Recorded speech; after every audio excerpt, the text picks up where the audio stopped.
You're probably aware that 2026 is shaping up to be the RAM-pocalypse. RAM prices have gone absolutely nuclear, new consoles cost more than some people's rent, and building a gaming PC right now feels like a practical joke. But if you're going to get a little janky, there's hardware sitting in every IT recycling bin in the country that'll run pretty much every console made between 1985 and 2015. And today, I'm turning one of them into this, which I am calling the ThinkStation 2.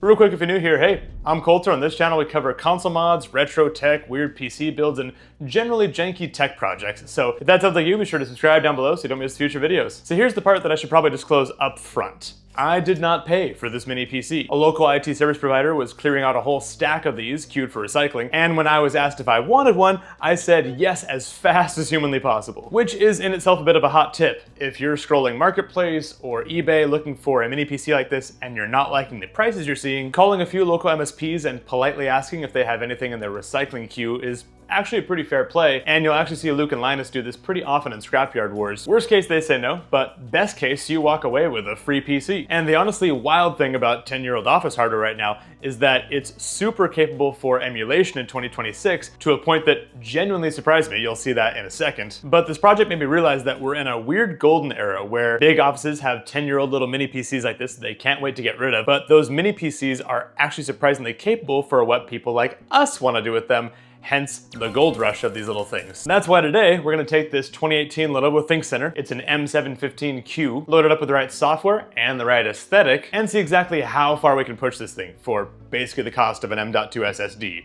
If that. Specs-wise, this thing is rocking an AMD Ryzen 5 Pro 2400 GE, which no is not shiny and new, but it does have 4 cores, 8 threads, it boosts up to 3.8 gigahertz, and it's a Zen Plus chip, so we're not talking about completely ancient architecture here. The GPU is an integrated AMD Radeon Vega 11. Vega 11? If your desktop is rocking like a 5090, then yes, it is. But for its era, this thing was way ahead of the integrated Intel graphics at the time, and you'll see just what that enables in a bit. I keep looking off camera because it's sitting right here just looking so pretty. Now, if you get one of these free from an IT company or really anywhere used, whether it's Marketplace or eBay, you're almost definitely not going to get any storage, and likely not any RAM, especially these days. And so for storage, I threw a spare M.2 SSD I had lying around. It is a 1 terabyte, which is a pricey commodity in today's market, but for most folks, I think a 128 or a 256 will get you pretty far. But also a lot of these machines have a spot for both the M.2 and a 2.5-inch laptop drive, so you can use either a 2.5-inch SSD or even a spinning disk hard drive, because you don't need to have that fast read-write speeds. And I've seen 2.5-inch drives go on used marketplaces for relatively cheap, so if you were Scrapyard Wars in the computer, you might also want to Scrapyard Wars the storage. As for RAM, this thing takes DDR4 SODIMM, which thankfully is still pretty affordable on the used market, and this machine can't take a very high memory speed anyway, so you don't need anything fancy. Now, one small gotcha is these mini PCs are of course built for offices,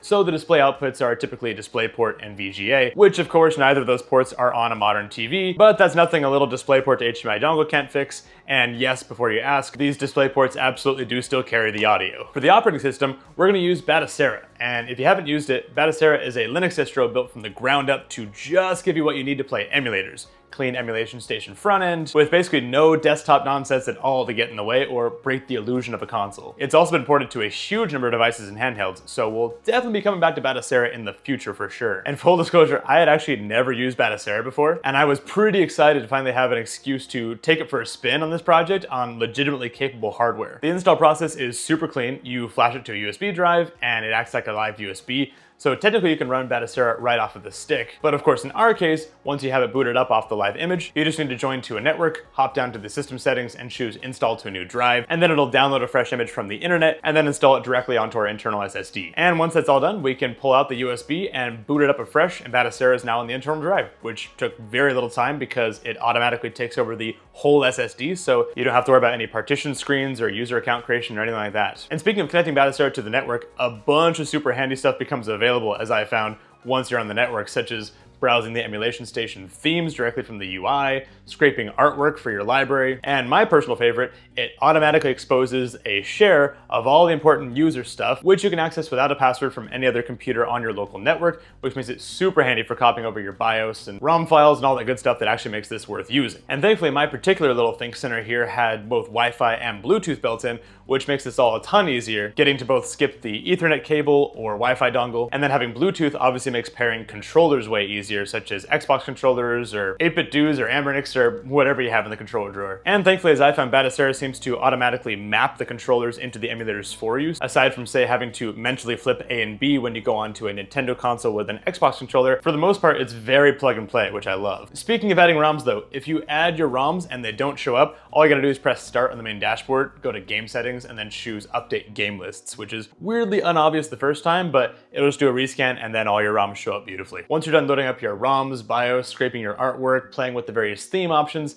now it's time to tune for the heavier systems. So if you're gonna be playing more advanced systems like original Xbox, 360, Wii U, you wanna open the menu for that console, press select and go to advanced system options and set the power mode to high performance, since those systems will definitely require the absolute best that this little Lenovo can do. And for the more tinkery among you in that menu, that's also where you can set things like the graphic backend between Vulkan or OpenGL, whatever your preference and whatever's best for that system. But I actually found that the auto modes and the defaults were actually pretty solid. Like, I tried to override the settings for OG Xbox, but it turns out that OpenGL seemingly runs better on this hardware than Vulkan, so who knew? At this stage of the project, I was just having a ton of fun browsing our Batocera and finding all of its little nooks and crannies and features. Like, they even just throw Kodi pre-installed out of the box, since they know this operating system is probably gonna end up in some shared family space in your house, and you're probably gonna want some media center client. So cheers to the developers who have a very clear picture in mind of who's using this thing. Also, a quick word to the wise, maybe let all your file copies and heavy ROM unzips finish before you start playing games,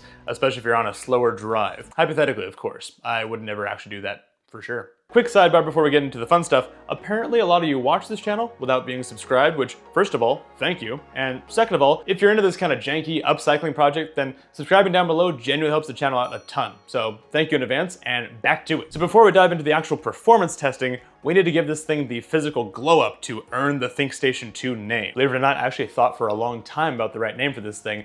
I was on Novo Station 2 for a while, and then I looked at the side and I was like, oh yeah, ThinkStation just rings a bell way better, but let me know in the comments if you can come up with a better name for this thing. So initially, I had actually planned to riff off of the honestly iconic, super sweet PS2 classic shell design created by Dammit Jeff and Alien Gaming, essentially by just stretching the shell until the Lenovo would fit in the biggest cavity of that shell. But then I realized that the final product wouldn't be much smaller than the actual PS2 fat, which kind of defeats the whole point of making a cool mini PC project like this, so I scrapped that and started my own design from scratch. The approach was fairly simple, mostly because my 3D modeling skills are very simple. I started with a box that the ThinkCentre would just slide into, put the PS2 looking grill in the front, added a small but accurate PS2 fat style bump on the side, included fake USB port holes and fake little grill lines in the bump to flesh out the look, edged out the cutouts for the actual power button and USB ports to pass through to the Lenovo. More on that later. And for the logo, I made the PS2 logo letters cut all the way through the shell and then printed a separate 1mm thick piece of blue PLA to tape underneath to get this clean two-tone look, which I think looks really sick. And for those of you who don't have an AMS, I'm sure you'll appreciate the separation of filament colors here. And for those of you who are currently typing your comment about how I cut off all the ventilation to this thing, I did consider that, and the gaps between the grill slats at the bottom of the front is actually fully open, so the PC's intake can still get in lots of nice fresh air. There's probably room to open up some more ventilation, maybe around the brim of the front where it has a few more holes on the actual Lenovo, but I'll call that room for a V2 improvement. Real quick shout out to Olight for sponsoring this video. I'm sure I'm not the only one that has a battery problem. Xbox controllers especially suck AA's like juice. Okay, I guess it is like energy juice. And yes, I'm also still playing Wii games with my family in 2026 using those Wii remotes that also suck battery juice. Don't hate on the Wii. But between controllers and smart locks and remotes, I'm constantly cycling through batteries. But the O-Station 2 Pro fixes it. It's a charger and tester and storage all in one. It can hold 12 AA's and 12 AAA's at a time, works with any brand of NIMH plus Olight's own EcoLast 1.5 volt lithium ion batteries. And the best part, no polarity to check. Just drop them in either way and walk away. It's super cool. The screen shows real-time charge for every cell, plus the ID, cycle count, and health percentage of the EcoLast batteries, and if it spots a dead one or a disposable that snuck in there, it auto sorts it into a separate compartment, and so a corpse battery will never make it into a Wii remote and screw up your Mario Kart game. Olight also sent over their Arcfeld UV, which is a flat EDC flashlight, 1,000 lumens of white light plus a 365 nanometer UV, so it's pocketable with a magnetic base, and it's shockingly useful, both for finding those batteries that rolled under the couch, but the UV especially for checking out a hotel room before you stay and set your bag down. Or if you're a dog owner like me, finding those harder to spot accents around the house so you can get a nice thorough clean of the carpet. Both are linked below, and thanks again Olight for sponsoring this video. Now, my first crack at printing this did not go great. I thought it would be best to slice it into pieces, but the supports were basically impossible to get out of the grill cleanly. And on top of that, I realized that 1mm thick walls was just a little too flimsy for the intended use case here, so I bumped it to 2mm thick walls and printed the whole thing on its face in one shot, which printed way better. As for the power button, I designed this little mushroom cap piece that would just hold itself in place once the Lenovo was sitting behind it, and conveniently the Lenovo's power button is very close to where the PS2 power button is, so I was like, this is fantastic. It was pass through and press the real button underneath, which is a good old little plastic stem thing, which would have worked great, except that I was way off on my placement of the USB and power button cutouts.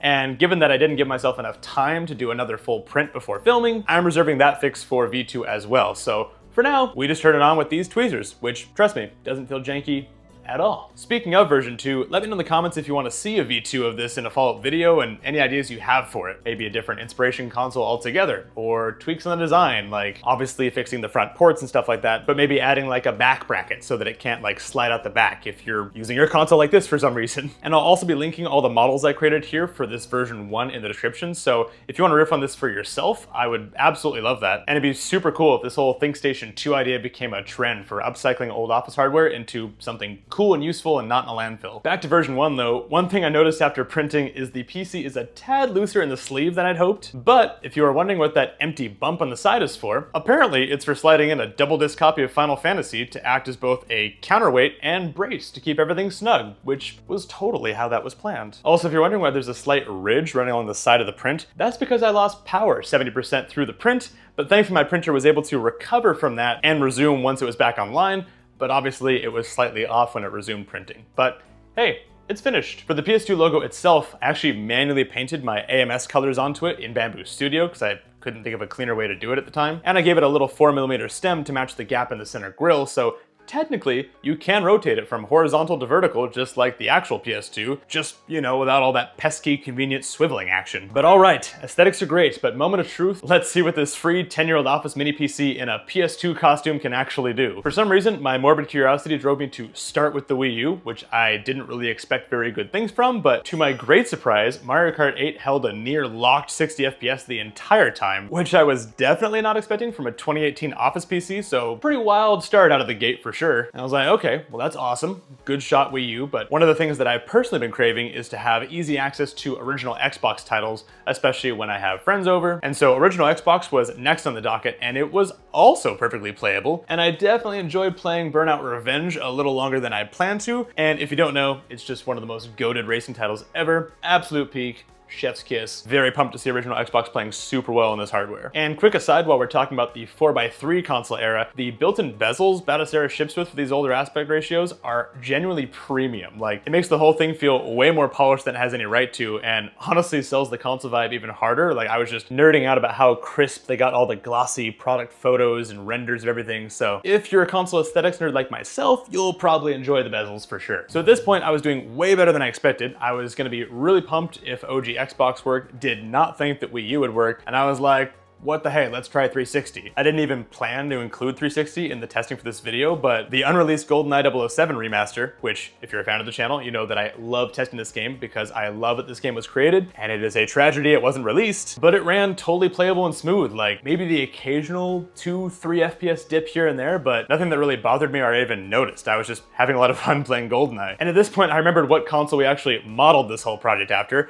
and so it was time to test out some PS2, which of course, native resolution ran buttery smooth just fine. And because I wanted to actually put this to more of a test, I cranked the internal resolution to 3x and ran it at 1080p, which was also super playable and obviously looked way better than the actual PS2 ever looked, which for a free PC is kind of ridiculous. Also shout out to another goated game, Star Wars Battlefront 2. If you know, you know. So after the 360 held up, I got a little greedy and I thought, All right, let's see if this thing can do PS3. And no freaking way, even PS3 runs super smooth in this thing. I was playing Sly Cooper, the first one in the remaster collection, which was buttery smooth. And I was thinking, okay, we really need to push this thing. So I went for broke and tried out the infamous PS3 emulation struggle of Skate 3. And I think it's safe to say we found the limit of this machine. Back in Blintendo land, fun fact, if you connect up a Dolphin bar, you can actually pair up your physical Wii remotes super easily and play games with full pointer and motion control, which both I and my wife are super pumped on because we love those classic Wii titles. But on top of that, you can even download a full Wii system menu directly from Dolphin or import a NAND dump from your actual Wii so that when you hit the home menu and say go to Wii menu, it opens an actual Wii menu. You can flip around the channels and even like open the Me channel and create your Miis to use in games. And it feels exactly like it did in 2006, and I'm very happy about that. Now, quick note on Switch emulation, because I'm sure some of you are about to ask about that, and you can still ask about it if you want to, but I looked into it, and A, the title compatibility with this chipset probably wouldn't be great anyway, and B, Batocera doesn't really facilitate Switch emulation, at least at this point in version 42 we're on right now. And apparently to enable it, you have to do some rejigging and using a different file system structure or something like that. So for now, at least as far as I'm aware, no Switch on the ThinkStation 2, but I'm not upset at all. I'm very happy with how much I'm getting out of this right now. And of course, because this is a Linux PC in 2026, it would be super weird if we didn't somehow make this feel like a Steam machine as well. And thankfully, Batocera provides an easy way to install Steam, and then you can easily launch it right from Emulation Station, so everything feels very console-like all the way through. And as you install games, they even add them as entries into the Emulation Station menu, further goading Batocera in my mind. No surprise that native Linux games are gonna run super well, especially light indie games like one of my favorites, Retro Kart Rush, which is written in Godot. That said, once you step into the slightly heavier Windows games that require the Proton translation layer,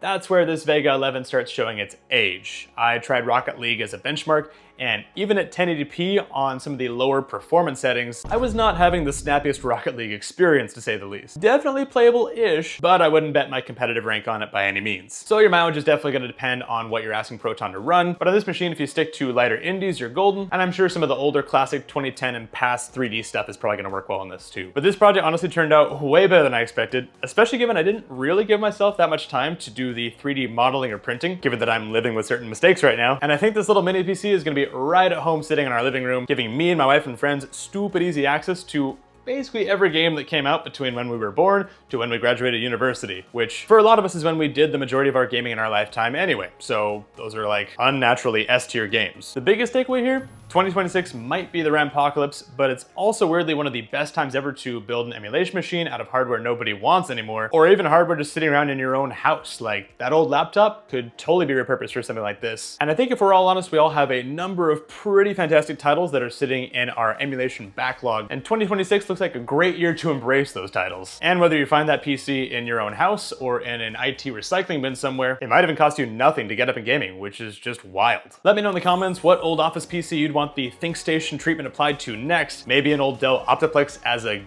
GameCube? I don't know. This world is wide open. And drop a controller emoji in the comments if you want to see a V2 version of this with an actually working power button. And if you like this one, you'll probably want to check out the video where I jailbroke a $70 PS4 and turned it into an emulation station, which between these two projects means that 2026 is looking pretty good for cheap retro gaming. Go check that one out, and I'll see you guys in the next one.